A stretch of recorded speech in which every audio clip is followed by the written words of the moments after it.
Oke, assalamualaikum warahmatullahi wabarakatuh. Saya Muhammad Yusril Aziz dengan NIM 2260202004.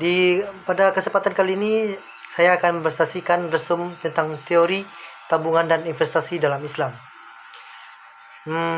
Yaitu pertama, teori tabungan dalam Islam.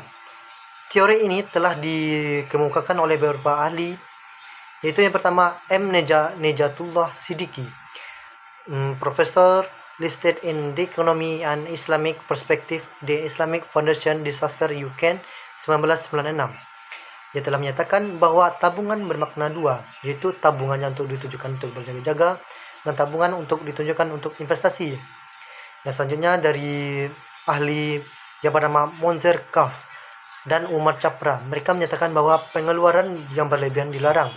Penimbunan simpanan juga dikecam tegas oleh Al-Quran dan As-Sunnah.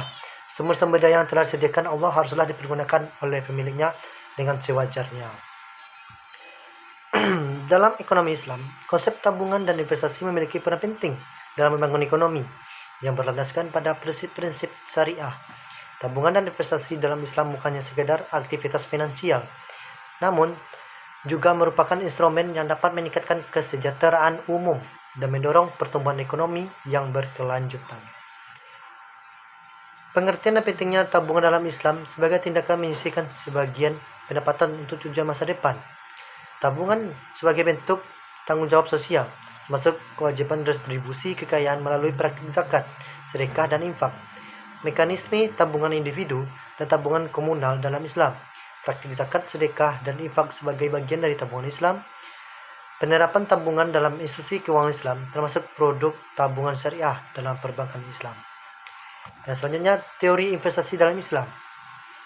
Investasi dalam Islam mengganti suku bunga dengan variabel expected rate of profit. Variabel ini ditentukan oleh karakteristik bisnis pengusaha.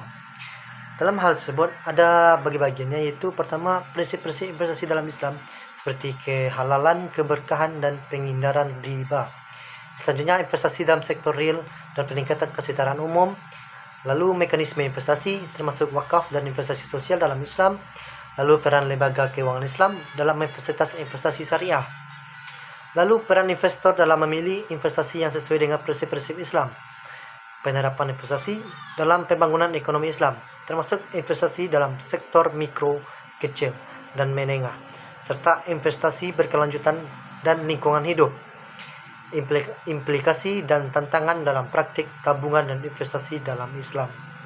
Selanjutnya, implikasi sosial dan ekonomi dari tabungan dan investasi dalam Islam, seperti pemerataan kekayaan dan penanggulangan kemiskinan.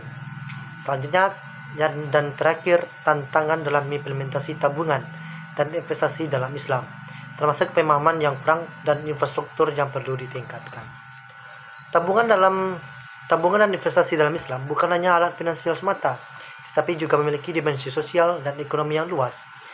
Praktik tabungan dan investasi dalam Islam didasarkan pada prinsip-prinsip syariah dan dapat menciptakan ekonomi yang adil, berkelanjutan, serta memberikan manfaat bagi masyarakat secara keseluruhan. Itulah teori-teori tentang tabungan dan investasi dalam Islam. Hanya itu yang bisa saya sampaikan. Lebih dan kurangnya saya mohon maaf. Wabillahi taufik wal hidayah. Wassalamualaikum warahmatullahi wabarakatuh.